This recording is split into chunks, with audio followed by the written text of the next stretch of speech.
presentation on History of English Literature Part 2. I am Mrs. Pami Nesakumari, Head of the Department of English, Tirunelveli College. Today we are going to see a fascination journey down through the ages of the evolvement of English literature. What is literature?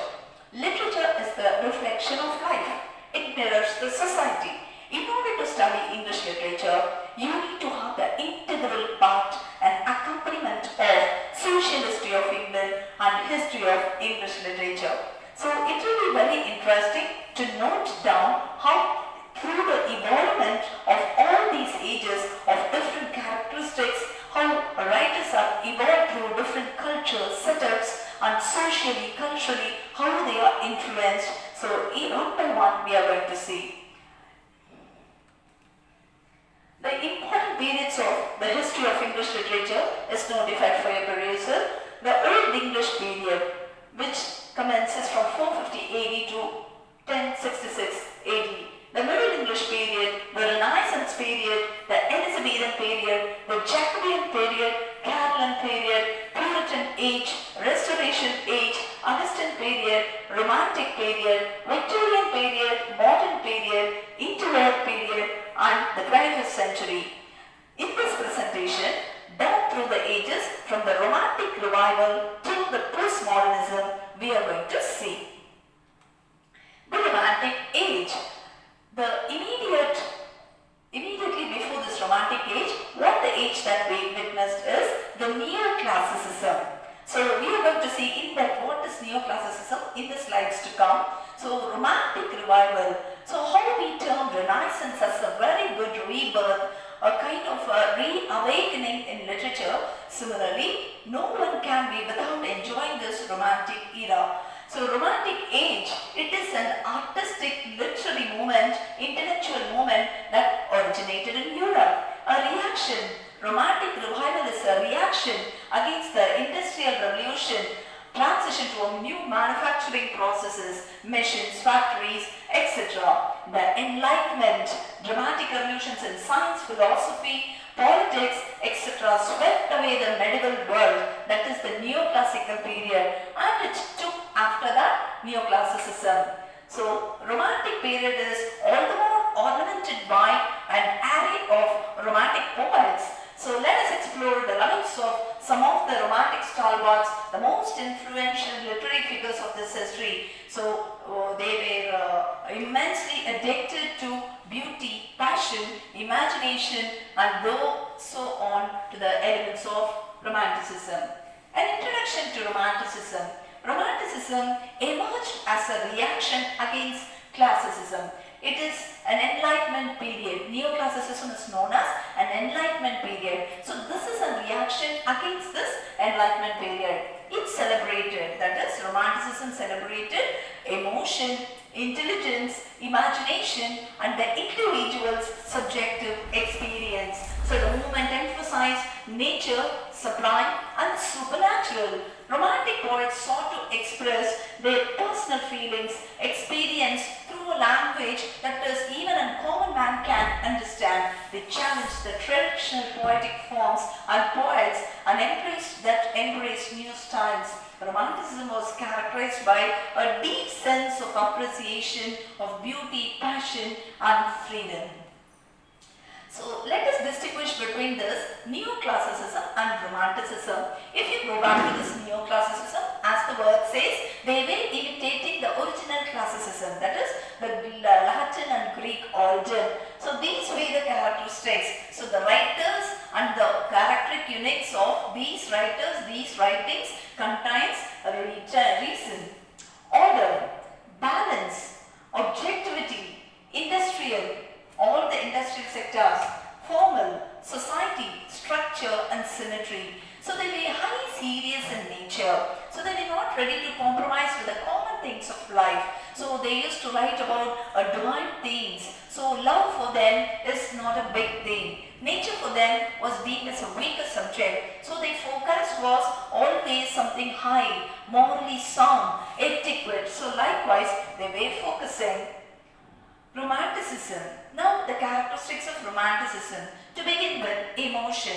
So when you say emotion, so people with varied emotions like fear, like love, like affection, like sorrow, melancholy. All these feelings were expressed feeling. So they were extroverts, they were not introverts. So they were fond of expressing their feelings in the form of emotion. Spontaneity. So when you say romanticism, the birth of romantic age was with the publication of lyrical ballads. So it's a poetic collection published by William Wordsworth and S.T. Coleridge together. And 2 years later, in the year 1800, they added one preface to it, in which they were laying down the rules and regulations. So what are the characteristics? So the mysticism. So everything about the romantic age was summed up in that preface, in which Wordsworth defines poetry, which stands the test of time forever. So Wordsworth defines poetry as spontaneous overflow of powerful feelings and emotions recollected in tranquility. So let me repeat, Wordsworth defines poetry as spontaneous overflow of powerful feelings and emotions recollected in tranquility. So unlike the neoclassicism, their thoughts were spontaneous, emotions outburst by themselves because they were affected by the experience and the emotion, and also they had the habit of reliving their experience. So that particular incident is over, but in tranquility, that is in calmness, when they try to recollect, so it will flash upon their mind. Okay, can we ever forget the poem Daffodils? So they flash upon the inward mind, so which is the bliss of solitude, says William Wordsworth. So this is the definition of poetry by William Wordsworth. At the same time, poetry is defined by S.T. Coleridge as willing suspension of disbelief. So Plato 2000 years back said poets are liars and they should be banned from the society, whereas Coleridge says in 18th century willing suspension of disbelief. So these two definitions stands the test of time for romantic revival. So with the publication of this romanticism, that is his lyrical ballads penned by William Wordsworth and S.T. Coleridge only, the birth of romanticism emerged, and it lasted up to the Victoria's ascending of the throne in 1834. The next characteristic that we can see is individual. It concentrates not as a community. If you go back to this neoclassicism, you can find church, institution. So as a group they were concentrating. But here it is every individual. Every individual is a unique being. So individuals are focused on. So thereby subjectivity, neoclassicism was objective in nature, whereas this is subjective in nature. So nature, which was deemed as a weaker subject, where in neoclassicism has gained importance. So for example, Wordsworth is called the high priest of nature. The romantic poets started worshipping nature, for the nature is everything. Nature is God, nature is mother, nature is philosopher, nature is friend. So they learnt many things from nature, adored and worshipped nature like anything. Then it was informal in tone. So neoclassic poets and all the writers used to have a formal tone. So high serious formal tone. Here this was very informal. It was untamed. You just can't control the emotions. So when you are emotionally disturbed, the outburst of feelings, you just can't control. Untamed emotions. Then imagination. It plays a vital role in romanticism. So imagination used to spread like anything, and it played a vital role in this romanticism. And supernatural elements. So can we ever forget S.T. Coleridge? So is Rime of the Ancient Mariner, Kubla Khan, all these you have the elements of the mysticism and supernaturalism. The Romantic period was a literary movement that began in Germany and thus spread across Europe. Some of its main characteristics, just now we saw the differentiation, now the main characteristics. So it's a reaction against neoclassicism, the previous age, and Romantic poets rejected the structures of classicism and the conventions of 18th century poets. So the emphasis was based on imagination. Romantic poets like Keats, Coleridge and Percy Bysshe Shelley emphasized that imagination and discredited influence of reason and intellect. So neoclassicism, another word for that is age of reason. So it's an age of reason, whereas revival is an age of imagination. The focus on emotion, romantic writing often describes feelings like romantic love, fear, sorrow, loneliness. Glorification of nature. As they adored and worshipped nature, they glorified it. So poets like Byron, Shelley often wrote about nature, which was their favorite subject. Celebration of the individual. So individual is placed high. It is prized. Individual over the institutions like church and state. So spiritual and supernatural elements found a place in this romanticism. Lyrical poetry. The structure of the romantic poets that they chose is ballads and the lyrics, and especially in 1798, so Wordsworth and Coleridge published the lyrical ballads, so which stands the test of time. So when you see the themes, so just now we saw the characteristics of romantic age. So now hope you should be thorough with the romantic characteristics. Any work if you take and analyze, you can find these characteristics there. Now just imagine, remember 5 eyes. 5 eyes, if you remember, easily the elements of romanticism you can get into your mind. So intuition and imagination. So intense emotions and instincts are necessary for creating all art. So it is an instinct and it is an imagination in which you can write poetry or create any work of art. Idealism, the concept that we can make the world a better place. Ideal. So they had the feeling, so when neoclassics felt that they philosophized that what is life, okay, what is the purpose of life, so life is futile. So when they were high serious, their focus was only upon the salvation of the soul, whereas these people felt that you can bring the heaven to earth by idealizing the earth. So inspiration, being spontaneous is more important being precise. So the high serious neoclassical period and age of reason was very precise and very formal, whereas here imagination is given important, emotion is given important, and spontaneity, and they couldn't be untamed. Okay, that is the element here. Then individuality, celebrating the individual. So again and again when you go through the romantic revival, we can remember the 5 eyes, that is intuition, imagination, idealism, inspiration and individuality. So let us take the representative writers from this age. So the pioneer of the romantic poets, it's none other than the William Wordsworth. So William Wordsworth is one of the most favorite poets for most of the youngsters. So William Wordsworth was born in Cumberland. He was born in Cumberland. He's an English poet. So he has written very many works. The most prominent work is The Prelude, his autobiographical works, and he has published many collection of poems. So Daffodils, The Solitary Reaper. When you go through these poems, whatever that we saw as elements and characteristics are abruptly found in all the works of William Wordsworth. He served to be a pioneer. He is a leader for all the upcoming poets there. So when you analyze his work, you can find nature's power to be present there. So Wordsworth poetry reflects his deep connectivity to nature. He saw nature as a source of inspiration and a force that could uplift human life. So nature had some power which was discovered by William Wordsworth. So when you communicate with nature, that proper commune with nature will inspire you. You can take the inspiration from nature and uplift your spirit. So just a simple example. So when if you want to go on a tour, so when the teacher asks you, so which place do you prefer? Do you recite away? Do you just give us a choice? So ma'am, we will go to this historically important city. So we will go to this Akbar's fort. Definitely no. We want to be close with nature. Oh, let's go to this hill station. So let us go to Kashmir, Darjeeling or something like that we used to say. So association with nature, being close with nature always fills us and fills us with happiness and restores our peace of mind. So here Wordsworth found that, he was the first one to identify the inspiration from nature is so very powerful that will uplift the spirit of people. That's the sublime.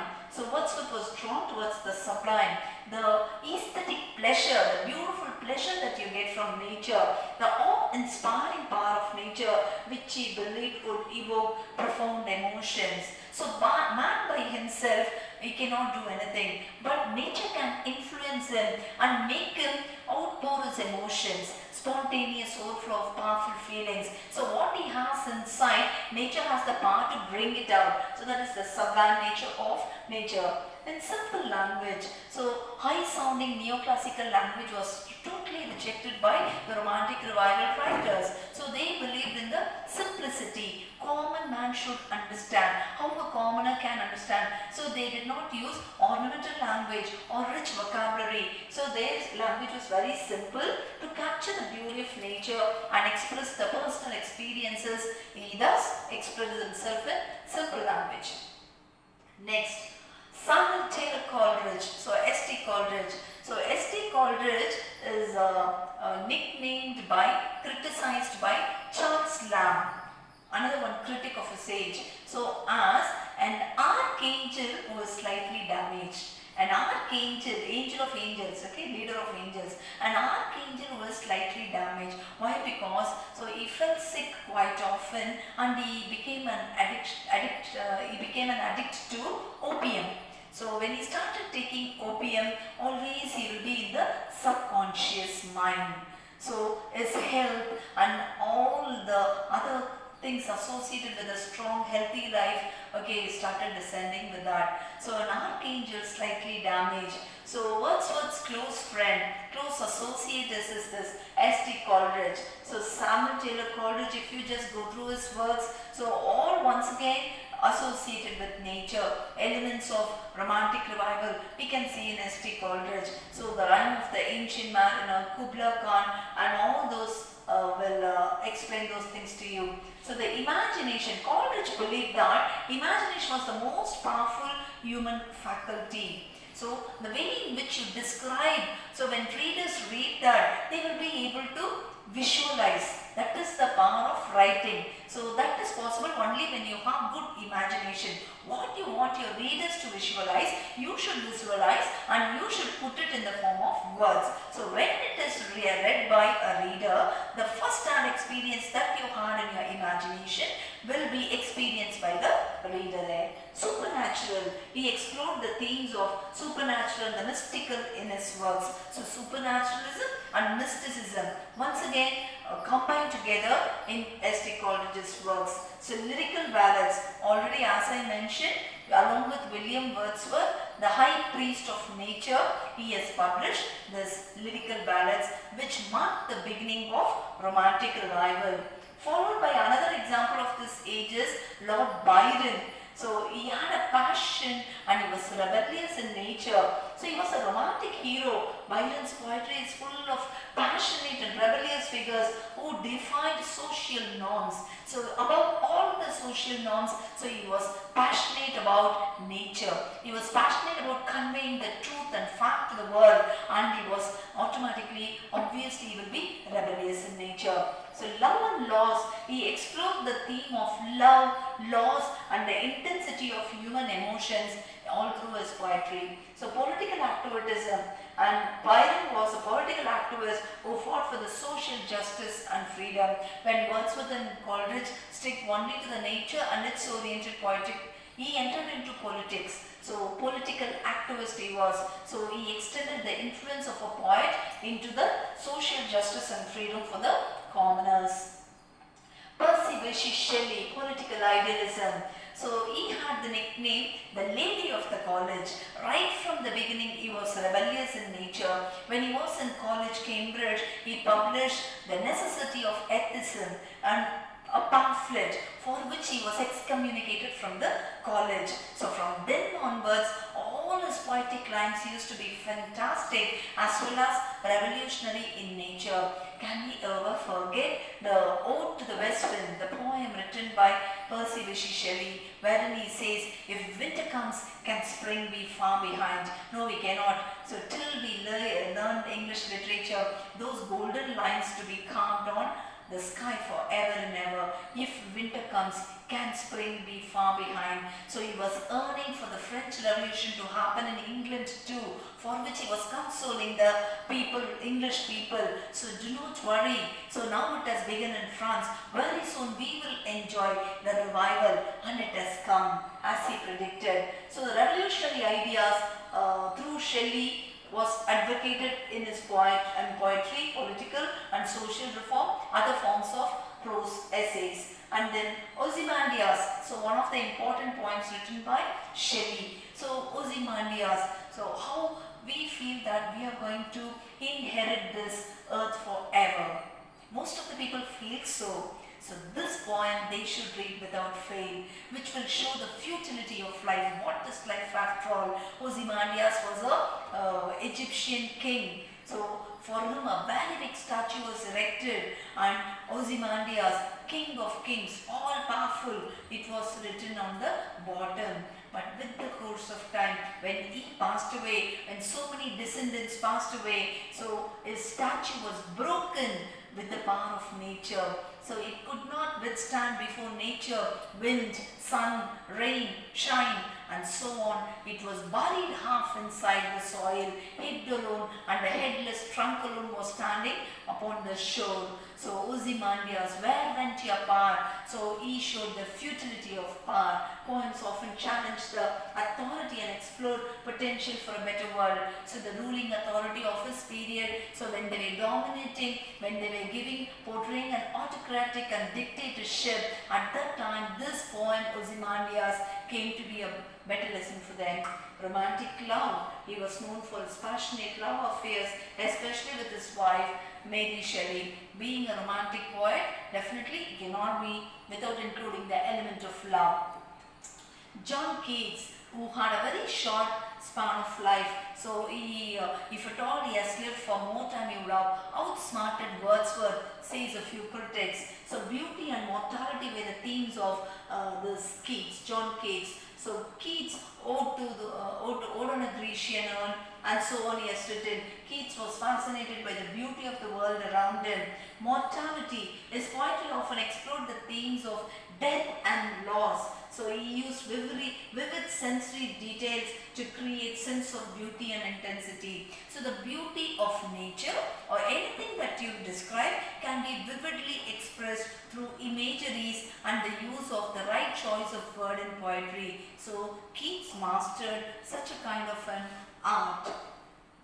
So the romantic aesthetic emotion over reason. So the emphasis on emotion, individuality and subjectivity, nature's influence. So just now we summed up everything with reference to romanticism, how they gave importance to individual more than as an institution or a church or a crowd. So how the power of nature dominates more than reason. So how imagination is given importance, how individuality is given importance more than subjectivity. All these things we saw.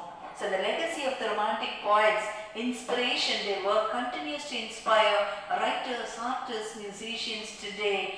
Themes, they explore the exploration of love, loss, nature and human spirit remains relevant, and modernity, the revolutionary ideas paved the way for modern literature and art. So till we read English literature, we cannot be without enjoying the romantic revival writers, especially the romantic poets that we saw. It has left an indelible mark in the world of literature. Exploring the romantic age. So what we saw now is the poets of the romantic age. In continuation of that, we are going to take two representative novelists of romantic revival age, namely Jane Austen and Walter Scott. So we are going to delve into the captivating world of romantic age through the lens of two literary geniuses. So who are they? So Jane Austen, who was born into one middle class family. So she had many siblings. So the family struggled hard to bring them, and she was put in a hostel.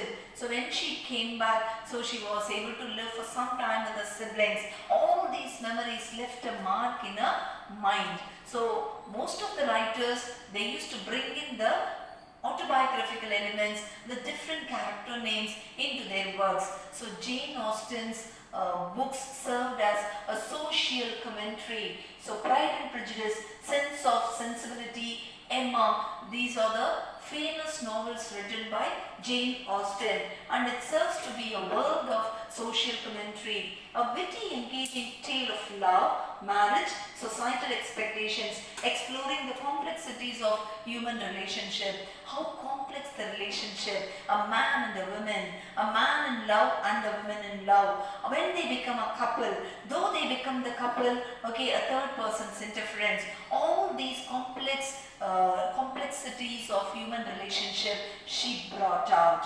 So in the novel Pride and Prejudice, so which was her magnum opus, so Sense and Sensibility, it's a poignant story about two sisters navigating complexities of love and loss in a world where societal pressures dictate their lives. So when we live in a society, we are bound by the rules and regulation, custom and tradition that we are around. So religiously, culturally and traditionally we are influenced by the country where we live in. So two girls experience the pressures, societal pressures. So though they fall in love, they were not able to be themselves because of the societal pressures. So Sense and Sensibility explores through these elements. Emma, a charming and insightful exploration of social dynamics of small English town with a strong-willed heroine who learns valuable lessons about love and self-awareness. So here also she takes as a representative a small girl, an inner world, how she is able to master the society. Themes in Jane Austen's novel, a deep dive.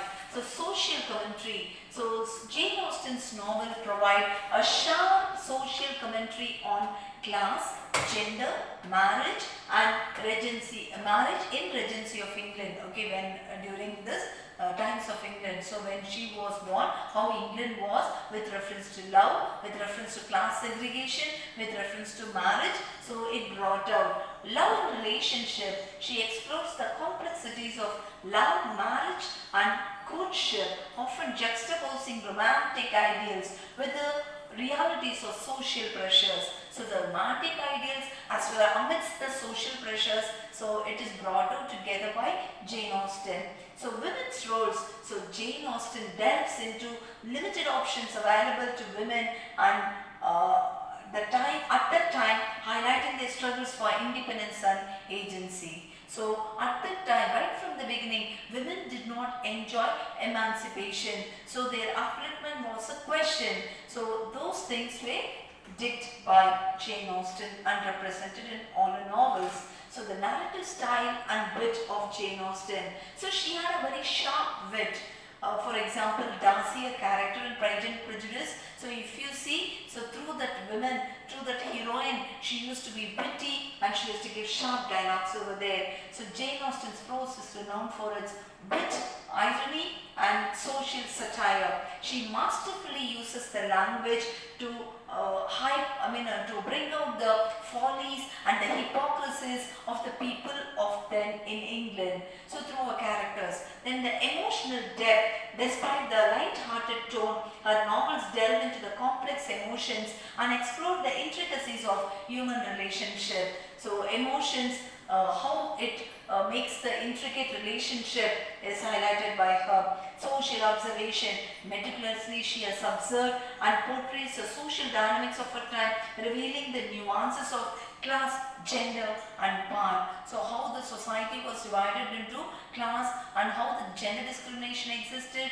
and how there was a craze for power, male chauvinistic ideas, all those things were highlighted through her novels. So with that we switch over to Walter Scott, so master of historical fiction.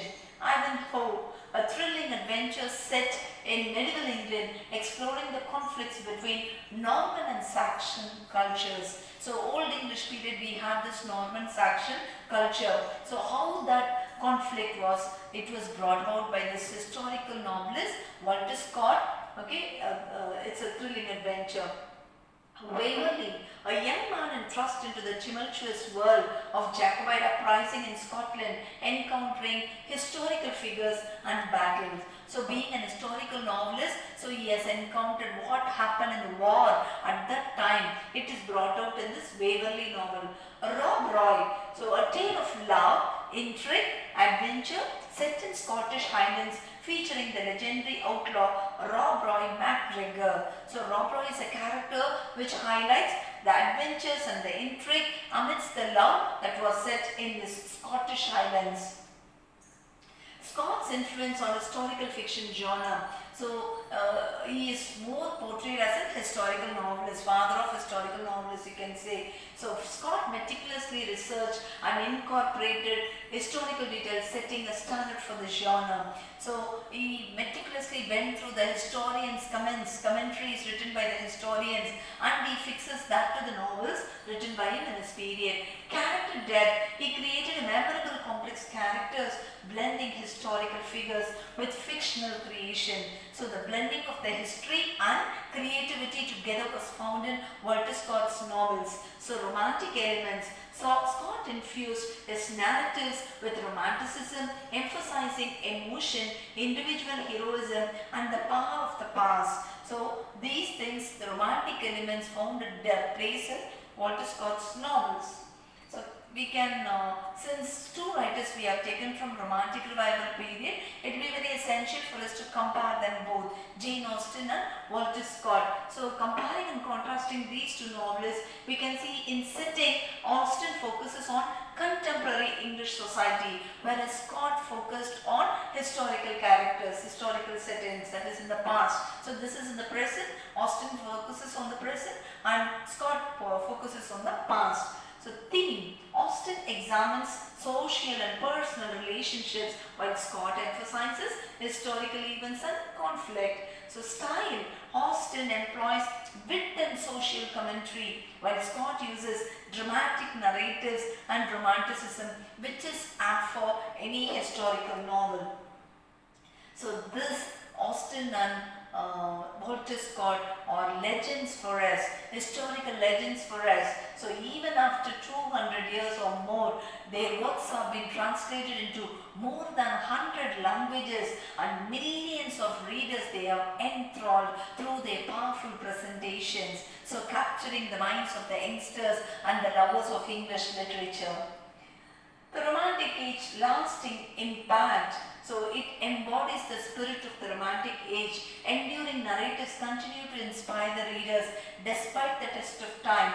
So it reminds us of the timeless themes of love, social dynamics, and the power of storytelling. Though we are in the 21st century, we look back in awe-inspiring feeling towards this romanticism. Such is the power of the Romantic Revival.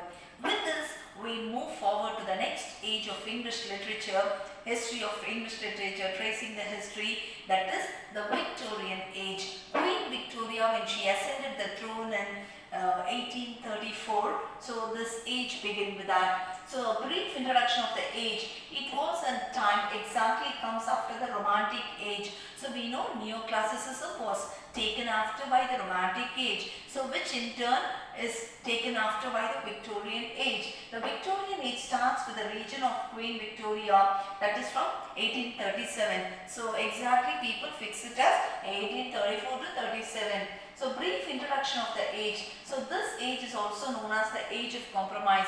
We have seen the age of reason, we have seen the age of imagination, and this is an age of compromise. So William Long in his book writes for this age as the modern period of progress and unrest. So the characteristics of the Victorian age, it's very vital to note that it gave much focus on the morality. So moral values were stressed upon. The more and more science and other things emerged, the moral values degraded. So in order to uplift that, they gave stress to morality. The revolt, so many small revolts came into existence. For example, spirituality and science. So these two had a revolt. So it was the time, in the slides to come we will see about it. Darwin published the theory. So whereas it challenged the spirituality, the basic roots of Christianity. So intellectual developments. Many scientific discoveries, inventions were made in this age which contributed to the intellectual development of this age. The new education, new system of education and awakening, a reawakening was found, an industrial revolution.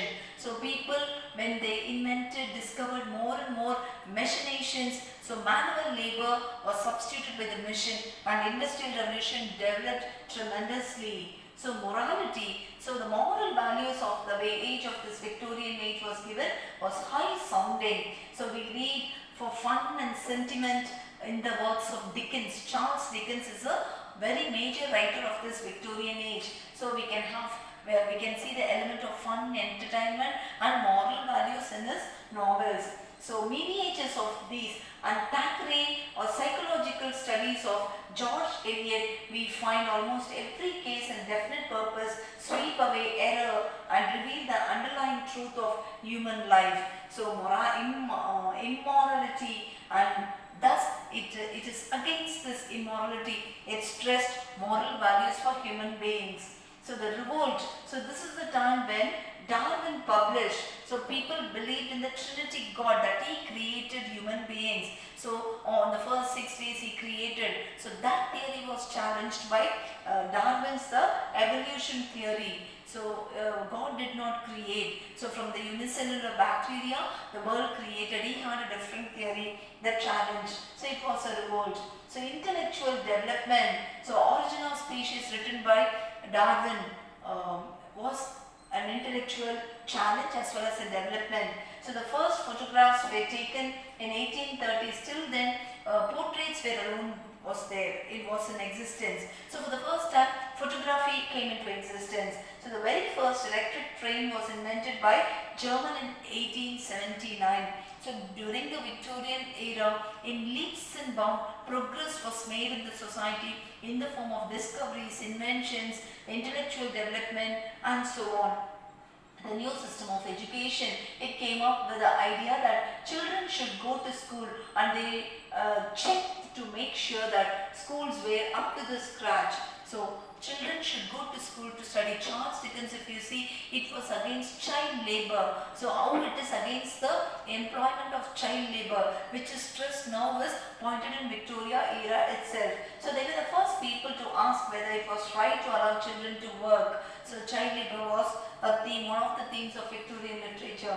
Industrial Revolution rapidly gained pace during this Victoria's reign. So Victorian engineers developed bigger, faster and more powerful machines that could substitute human labor and that could assist human beings in every other wise, which will lead for more production and more profit, more development, thereby accumulation of money. By 1870, over 1 lakh steam engines were at work throughout in Britain.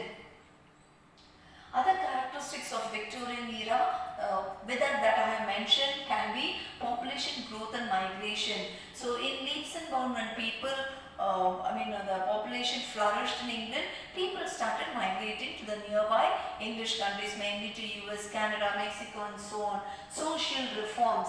So society, because based on the moral values, so people were losing their values. In order to check that, in order to turn them back to God, omnipotent God, social reforms were taking place. So the rise of the middle classes. So the middle classes were worst hit. Why? Because upper class people, because of the industrial revolution, were able to engage the missions. Whereas the middle class people who lived through their labor, they were terminated and they were affected. So in revolt, they rose against the upper class masters. So the growth of democracy. So instead of the monarchy rule, slowly democratic rule came into existence by the people, for the people and of the people. They wanted to represent their representatives in the form of the government leaders. Idealization of the family. So family was given so very important in the society. First priority was given to idealization of family. The growth of leisure pursuits. So because the industries, machines taken over human beings' labor, they had ample time for leisure and they went and sought many entertainments. So Victorian prose and exploration. So this will be a journey into the Victorian prose. So exploring the themes of Victorian characteristics in these works. So you can find these in the works of Charles Dickens, Charlotte Bronte and Bronte sisters. So his masterful storytelling, Charles Dickens, captivated the readers with social commentary. So we cannot forget Oliver Twist, Huckleberry Finn and all these novels, humor, pathos, okay, A Tale of Two Cities for that matter. So all these novels encompasses the elements of this Victorian themes. Charlotte Bronte, Jane Eyre, a classical novel, explored the themes of female agency, social injustice and complexities of love. Similarly, Wuthering Heights is the masterpiece of Bronte sisters. So the rise of novel, a new genre, okay, it got a revival in this age of Victorian era. So the Victorian era witnessed a surge in novel writing, making it a dominant literary form, and novels became powerful platform for social commentary, exploring issues of class, poverty and morality. So it set a platform to expose the follies of the people that was then in existence in the society, and it served to be a medium to expose their flaws and correct them. The rise of the middle class fuels demand fiction, and with readers eager to see their own lives reflected in literature. Literature is nothing but the reflection of life. It mirrors society. So that reflection was found here. Social commentary in Victorian literature, social injustice and class conflict, moral dilemmas, all these things were the main things focused in the Victorian age by the novelist of that age. Innovation and narrative techniques. So stream of consciousness technique, there will not be one coherence or continuity. Stream of consciousness, as your mind records, as your mind captures, it will be recorded by the writers. So the ideas will jump, it will not be coherent, it will not be continuous, continuity will be lost. Stream of consciousness technique is one of the major techniques followed in Victorian literature.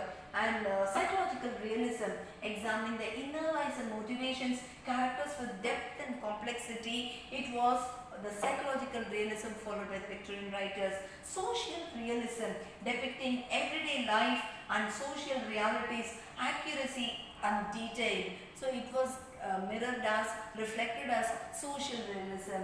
Themes of morality and social class, love, marriage and wealth and poverty, justice and punishment, all the two opposing forces together was focused. By portraying the negative thing, the positive thing was reinforced to the people of this age. The influence of religion and science. So religious belief, Victorian literature often reflected the dominant religious beliefs of that era, exploring themes of faith, sin and redemption. Right from the beginning, the religion states that man has accumulated sin, he has committed sin and he has to suffer for that. And that is not the end of the story. You still have a redemption. So when you refrain yourself from the sin and when you ensure the redemption and salvation from God.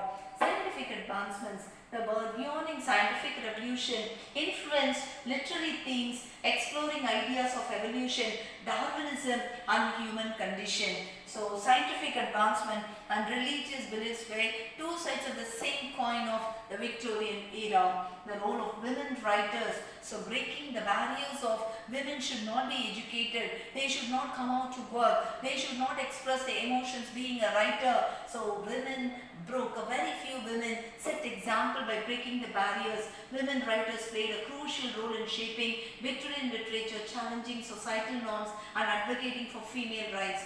So unique perspectives, they brought fresh perspective to the literary landscape, exploring themes of domesticity, love and female agency. So literary legacy, their works continue to resonate with readers today, inspiring the empowering generations. So the hardship that they underwent, they doesn't want the future female to experience anymore. So they wanted to break the barriers and started writing. When they started writing, they highlighted the follies that women had, superstitious beliefs that women had, and what are the things that they had to come out of that. So they were highlighting it.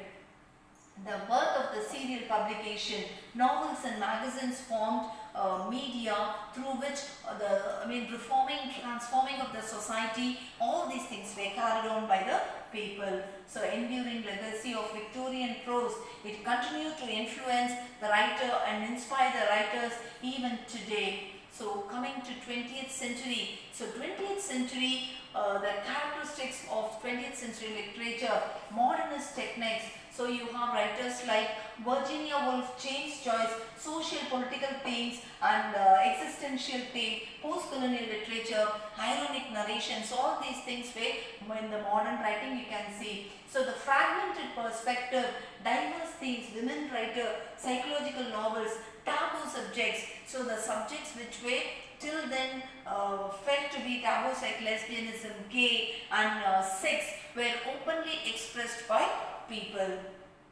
The 20th century dramatic movements, Shaw, T.S. Eliot, Beckett, all these people together explored the themes of absurdism, stream of consciousness technique. In 20th century, life has become futile. It is meaningless. It is rootlessness. So the religious belief is gone. People don't know what for they exist. So the existentialism came into existence. So Jean-Paul Sartre and all the other writers together focused on this. So together, compared to the Romantic Revival, how the journey through the Victorian age was there, and the 20th century, okay, with all the advancements in science, in inventions, in communication, in technology, has taken man to the next level, and each started challenging the belief in God. And even in literature, there was new movements came into existence. So existentialism and absurdism we were able to see. So in this presentation, I think it would have been very vital for you to journey through three ages: Romantic Revival and Victorian age and the modern age. So hope you will be benefited by this presentation. Thank you.